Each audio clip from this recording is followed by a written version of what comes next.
Hello दोस्तों, नमस्कार। तो आज वीडियो हम बात करने वाले हैं Indian army tradesman mate and fireman vacancy के बारे में। तो दोस्तों, आज आप वीडियो को कंप्लीट देखिएगा ताकि आपको समझ में आ जाए कि इस फॉर्म में क्या क्या क्राइटेरिया है, कौन कौन फॉर्म भर सकते हैं, पेमेंट कितना मिलने वाला है, सिलेक्शन प्रोसेस क्या है, एग्ज़ाम कैसे होने वाला है, और इसमें फ़ी कलेक्शन क्या है और कितना पढ़ा लिखा होना चाहिए। इन सारी बातों को कवर करेंगे इस वीडियो में।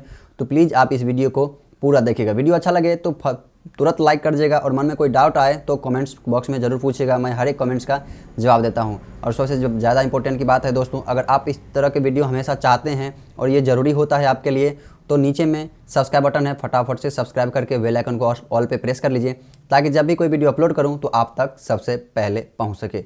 चलिए हम इसके बेसिक डिटेल से लेकर के आपको फुल्ली डिटेल में बात करने वाले हैं। सिलेक्शन प्रोसेस से लेकर के एग्ज़ाम पैटर्न कैसे पूछा जाएगा, फिजिकल एलिजिबिलिटी कितना चाहिए, सारी जानकारी आपको इसी वीडियो में मिल जाएगा। तो चलिए हम शुरू करते हैं। हमेशा की भांति फिर से आना है रिजल्ट भारत के ऑप्शन ऑफिशियल वेबसाइट पे। यहाँ पर लेटेस्ट जॉब में सबसे ऊपर में ही है army ordnance crop AOC tradesman mate and fireman online form 2023। देखिए फर्स्ट में आपको लिखा मिल रहा है। आप जैसे ही इस पर क्लिक करते हैं तो कुछ इस तरह का पोर्टल आपके सामने खुल के आएगा। यहाँ भी देखिए लिखा मिल रहा है army ordnance crop AOC tradesman mate and fireman online form. ये जो पोस्ट है सो 4 फरवरी को जारी किया गया है शाम 4:30 बजे के लगभग में। यहाँ पे पूरी डिटेल में बात कर लेते हैं। हमेशा की भांति मैं सिर्फ इंपॉर्टेंट डेट पहले बताता हूँ। तो ये जो फॉर्म स्टार्ट होगा वो 6 फरवरी से स्टार्ट होगा, 6 फरवरी 2023 से। इनका रजिस्ट्रेशन का लास्ट डेट जो है सो 26 फरवरी 2023 रात को 12 बजे तक है। एग्जाम डेट जो है सो नोटिफिकेशन सून है लिखा हुआ है, यानी कि जैसे एग्जाम डेट आएगा मैं बता दूंगा। एडमिट कार्ड भी जैसे ही आएगा मैं वीडियो के माध्यम से हमेशा आपको बताता रहूँगा, गाइड करता रहूँगा। तो आप इस चैनल पर हमेशा रहिएगा, तभी तो आपको समझ में आएगा। ओके, एप्लीकेशन फ़ी की बात कर लेते हैं। तो जनरल OBC EWS कैंडिडेट के लिए 0 पेमेंट है और SC ST के लिए भी 0 पेमेंट, यानी कि ऑल ओवर 0 पेमेंट है। यानी कि सिर्फ जो लगेगा आपको सर्विस चार्ज ही लगेगा। आप जहां भी फॉर्म फिलअप करवाते हैं तो आपको सिर्फ साइबर चार्ज ही लगेगा, ठीक है। तो इस हिसाब से आप फॉर्म भर सकते हैं।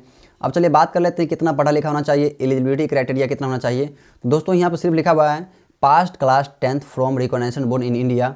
From more detail read official notification. Minimum जो क्वालिफिकेशन मात्र 10वीं पास है। बाकी जानकारी के लिए आपको नोटिफिकेशन पढ़ना पड़ेगा, तो मैं आपको नोटिफिकेशन में भी समझा दूंगा कि क्या क्या क्राइटेरिया है। लेकिन आप समझ लीजिए कि मिनिमम क्वालिफिकेशन 10th पास ही है। ओके, अब बात कर लेते हैं एज लिमिट की। तो मिनिमम एज 18 साल होना चाहिए और मैक्सिमम एज जो है सो 25 साल होना चाहिए, तभी आप फॉर्म भर सकते हैं। बाकी जो है सो एज रिलैक्सेशन फिर से नोटिफिकेशन के अनुसार ही होगा कि कैसे आपको क्राइटेरिया। तो हमेशा की बात मैं आपको दिखा दूं, जो एज लिमिट के क्राइटेरिया है रिलैक्सेशन, वो SC ST के लिए इसमें भी 5 साल का दिया जाएगा और OBC कैंडिडेट के लिए 3 साल का दिया जाएगा। PWD यानी कि PWBD के लिए जो 10 साल है, PWD OBC के लिए 13 साल है, PWBD SC ST के लिए 15 साल है। बाकी एज सर्विसमैन के लिए देखेंगे यहाँ पर 3 साल का है। बाकी एज पर रूल के हिसाब से दिया जाएगा। अब दोस्तों बात कर लेते हैं वैकेंसी डिटेल की कि कितने पोस्ट है। इसमें टोटल ओवरऑल 1793 पोस्ट है, लगभग 1800 के आसपास ही हो गया। इसमें देखिए ट्रेडमैन मेट के लिए 1249 पोस्ट है और फायरमैन के लिए जो है सो 544 पोस्ट है। इसमें हर एक कैटेगरी के लिए हर एक पोस्ट में अलग अलग पोस्ट है। देखिए यहाँ पे UR के लिए देखिए ट्रेडमैन में देख लीजिए, UR के लिए 508 है, EWS के लिए 124 है, OBC के लिए 337 है, SC के लिए 187 है और ST के लिए 93 साल है, यानी 93 पोस्ट है। फायरमैन के लिए देख लीजिए UR में 222 है, EWS में 54 है, बाकी OBC में 147 है, SC में देखिए 81 है और ST में देख लीजिए 40 पोस्ट है और टोटल ओवरऑल 544 पोस्ट है। यहाँ पर पे स्केल की बात कर लेते हैं। तो पे स्केल भी अच्छा खासा है। ट्रेडमैन मेट के लिए देखिए 18,000 से शुरू होगा और लास्ट तक ये देखिए 60,000 तक पेमेंट जाता है, कोई कम नहीं है भाई। उसके बाद फायरमैन देख लीजिए लगभग 20,000 से शुरू होता है और लगभग 63,200 तक जाता है और एज पर रूल के हिसाब से आपका बढ़ता ही रहेगा। तो पे स्केल भी काफ़ी अच्छा खासा है। हम चलिए यहाँ पे बात करें ऑफिशियल नोटिफिकेशन। नीचे में देख लीजिए एक लिंक एक्टिवेट जो है सो 6 फरवरी से हो जाएगा। जैसा ही लिंक एक्टिवेट होता है मैं आपको एक डेडिकेटेड वीडियो बना के आपको इसी चैनल पे अपलोड करूँगा। आप वो वीडियो पहले देख लीजिएगा, उसके बाद ही फॉर्म फिलअप करिए। तो हो सकता है कि थोड़ा लेट बनाऊँ वीडियो, लेकिन पूरी जानकारी के साथ वीडियो बनाऊँगा ताकि आपको कोई दिक्कत नहीं हो। यहाँ से आप अपना नोटिफिकेशन डाउनलोड कर सकते हैं। यहाँ क्लिक किया, जैसे ही क्लिक करते हैं तो आपके सामने एक ऑफिशियल नोटिफिकेशन डाउनलोड हो जाता है जो कुछ इस तरह से रहता है। इसी में सारी जानकारी आपको बताऊंगा कि किस तरह से जो सिलेक्शन प्रोसेस है।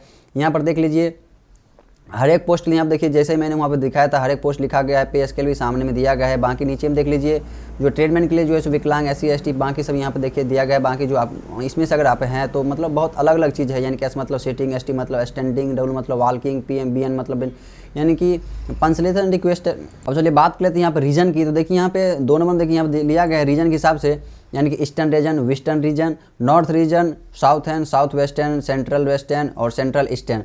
तो इस रीजन के हिसाब से किस रीजन में कौन कौन सा स्टेट पर, जैसे कि ईस्ट रीजन में असम, अरुणाचल प्रदेश, नागालैंड और मणिपुर है। अब देख लीजिए अब ये रीजन के मतलब क्या होता है। इस रीजन में इतना स्टेट आता है और इतना स्टेट में देखिए यहाँ पे नंबर ऑफ वैकेंसी है कि फायरमैन का इतना, यानी कि ये 3 रीजन है, 1 2 3 4 रीजन है।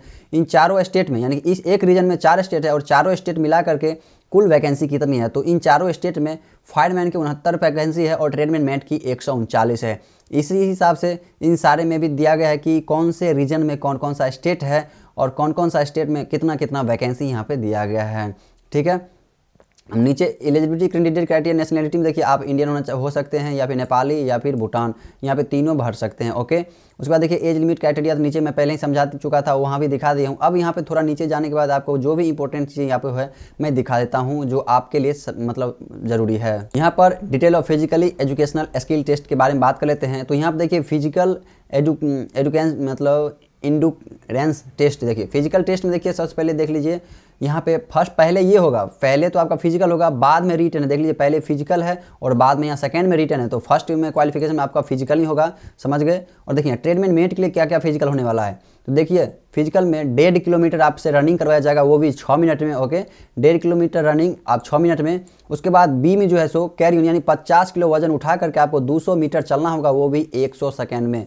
यानी कि 1.5 किलोमीटर 6 मिनट में दौड़ना है, लेकिन 50 किलो वजन उठा करके 200 मीटर तक चलना है, वो भी यानी कि वॉकिंग यहाँ पे 100 सेकेंड के लिए। ठीक है, 100 सेकेंड मतलब हो जाता है 1 मिनट में 60 सेकेंड और 40, यानी कि 1 मिनट 40 सेकेंड के लिए दिया जाता है।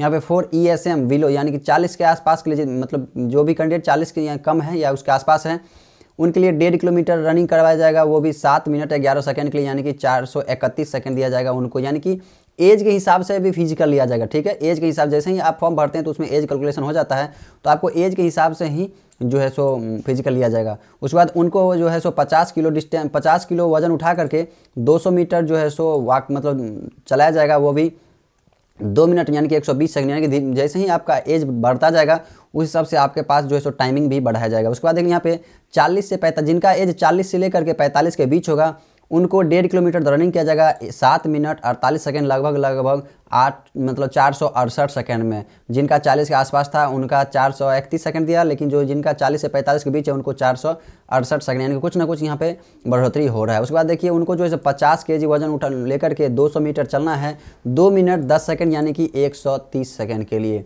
अब जिनका जो है सो एज 45 ईयर के मतलब अबव है, यानी कि उससे ऊपर है, तो उनको जो है सो 1.5 किलोमीटर रनिंग करवाया जाएगा 9 मिनट 22 सेकंड, यानी कि टोटल 562 सेकंड में। ओके, और उनको जो है सो 50 किलो वजन उठा करके 200 मीटर तक चलना है, वो भी 2 मिनट 40 सेकंड, यानी कि 160 सेकंड दिया जाएगा। 2 मिनट 40 सेकंड यानी कि 160 सेकंड दिया जाएगा उनको, यानी कि 50 kg वजन कैरी करके। फॉर फीमेल कैंडिडेट के लिए यहाँ पर जो दिया गया वो है 1.5 किलोमीटर रनिंग करा जाएगा, वो भी 8 मिनट 26 सेकंड में। और जो उनको जो 50 kg वजन कैरी करके चलना है 200 मीटर 3 मिनट 45 सेकंड, यानी कि 225 सेकंड उनको देने के फीमेल कैंडिडेट को काफ़ी ज़्यादा ही छूट मिलता है। अब देखिए चलिए फायरमैन के लिए यहाँ पे फिजिकल मतलब के बारे में बात कर लेते हैं। तो उनका हाइट जो है सो विदाउट शूज यानी कि बिना शूज जूते के 165 सेंटीमीटर होना चाहिए। उसके बाद जो है यहाँ पे 2.5 centimetre shall be above members of ST, यानी कि ST के लिए 2.5 सेंटीमीटर का जो है यहाँ पे छूट दिया जाएगा। उसके बाद देखिए चेस्ट जो है, चेस्ट यानी कि 81 सेंटीमीटर होना चाहिए। ओके, और फुला कर बिना फुला 81 सेंटीमीटर 81.5 सेंटीमीटर और फुला करके लगभग 85 सेंटीमीटर होना चाहिए। उसके बाद वेट की बात कर लेते हैं, तो मिनिमम एज सिर्फ मिनिमम एज 50 kg रखा गया, बाकी मैक्सिमम आपका 60 भी चलेगा 65 भी चलेगा। ओके, उसके बाद देखिए यहाँ पे फिजिकल की बात कर लेते हैं, तो 1.5 किलोमीटर रनिंग करवाया जाएगा। ओके, और यहाँ पे देखिए candidate their then stamp female candidate के लिए 6 मिनट का देखिए दिया जाएगा, 6 मिनट के लिए यहाँ पे फीमेल के लिए दिया जाएगा। और फीमेल कैंडिडेट को सॉरी, यहाँ पे फीमेल कैंडिडेट को जो है सो 8 मिनट 26 सेकेंड के लिए दिया जाएगा। फीमेल कैंडिडेट के लिए 8 मिनट 26 सेकेंड दिया जाएगा, वो भी 1.5 किलोमीटर रनिंग करने के लिए। उसके बाद बाकी सबके लिए अलग अलग क्राइटेरिया बिलो, यानी कि एज के हिसाब से देख लीजिए। 40 साल के अगर होंगे तो 7 मिनट 11 सेकेंड, अगर 40 से 45 तो 7 मिनट 48 सेकेंड, यानी कि उसके हिसाब से। और यहाँ पर देखिए फायरमैन में जो कैरी का वजन बढ़ा दिया गया, फायरमैन में आपको 13 यानी कि 63.5 kg का वजन 183 मीटर तक 96 सेकंड में तय करना है। और बाकी देखिए फीमेल कैंडिडेट के लिए इधर उधर कर दिया गया। लॉन्ग जंप देखिए यहाँ पे दिया गया, सबके लिए अलग अलग दिया गया है, तो आप यहाँ से अच्छी तरह से समझ लीजिए। बाकी बात कर लेते हैं जो आपसे रिटन टेस्ट, सेकंड में जो आपको रिटन टेस्ट होगा, तो रिटन टेस्ट में क्या क्या पूछा जाएगा। तो देखिए जनरल इंटेलिजेंस एंड रीजनिंग आपको जो सो 50 क्वेश्चन होंगे और 50 मार्क्स का होगा, ठीक है। यहाँ पर देखिए नंबर एप्टीट्यूड जो है सो 25 नंबर का होगा और 25 अंक का भी होगा। उसके बाद जनरल इंग्लिश जो है सो 25 क्वेश्चन होंगे, 25 नंबर का होगा। जनरल एवरेज में जो है 50 क्वेश्चन होंगे, 50 नंबर का होगा, यानी कि टोटल ओवरऑल जो है सो आपको 150 क्वेश्चन होंगे और 150 नंबर का होगा। और इनको आपको क्या करना है, 2 घंटे में बनाना है। 2 घंटे में 20 minutes extra for each horse handicap, यानी कि विकलांग को 20 मिनट एक्स्ट्रा दिया जाएगा, 2 घंटा 20 मिनट, लेकिन नॉर्मल स्टूडेंट के लिए 2 घंटा ही देगा। तो 2 घंटा में आपको ये 150 क्वेश्चन कंप्लीट करना है। आई होप कि सारी बातें आपको समझ में आ रही होगी। चलिए अब बात कर लेते हैं कि किस टाइप के क्वेश्चन पूछे जाएंगे। तो चलिए यहीं पे आने के बाद देखिए यहाँ पे आते हैं तो आपको देखिए एक मिल जाएगा आपको सैंपल क्वेश्चन पेपर के लिए। यहाँ पे देखिए सैंपल क्वेश्चन पेपर है, तो जैसे ही आप सैंपल क्वेश्चन पेपर पर क्लिक करते हैं तो कुछ इस तरह का आपके सामने पेज खुल के आएगा। अब यहाँ पे आपको जो है सो अपना सैंपल पेपर डाउनलोड कर लेना। देखिए यहाँ पे sample question paper matric level का, ये मैट्रिक लेवल का फॉर्म है। मैं तो यहाँ पे इस पर जैसे ही क्लिक करते हैं तो कुछ इस तरह का टेम्पलेट खुल के आता है। और यहाँ पे मैं इसे जूम कर दिखा दूँ, कुछ देखिए जैसे ही आप यहाँ पे खोल देखते हैं कुछ इसी तरह का क्वेश्चन आपसे पूछा जाएगा। और इसी टाइप के क्वेश्चन अगर आप मतलब हल करते हैं तो आप उस क्वेश्चन मतलब पोस्ट में सिलेक्शन हो सकते हैं, उस वैकेंसीज में आप अपना अच्छा खासा रैंक बना सकते हैं। आई होप दोस्तों मेरे तरफ से एक छोटा सा प्रयास था कि इस अप्रेंटिस के लिए आपको क्या क्या क्वालिफिकेशन होना चाहिए और क्या क्या क्राइटेरिया है और सारी चीज़ें आपको बता दिया हूं। तो आई होप ये वीडियो आपको पसंद आए तो वीडियो को लाइक कीजिए, चैनल पर नए हैं तो सब्सक्राइब कीजिए और इसी तरह के नॉलेजेबल वीडियो देखने के लिए हमेशा मेरे इस चैनल पेज पे बने रहेगा। चलिए मिलते हैं किसी दूसरे दिन नए अदर टॉपिक के साथ दूसरे वीडियो में, तब तक के लिए बाय बाय, अपना ख्याल रखिएगा।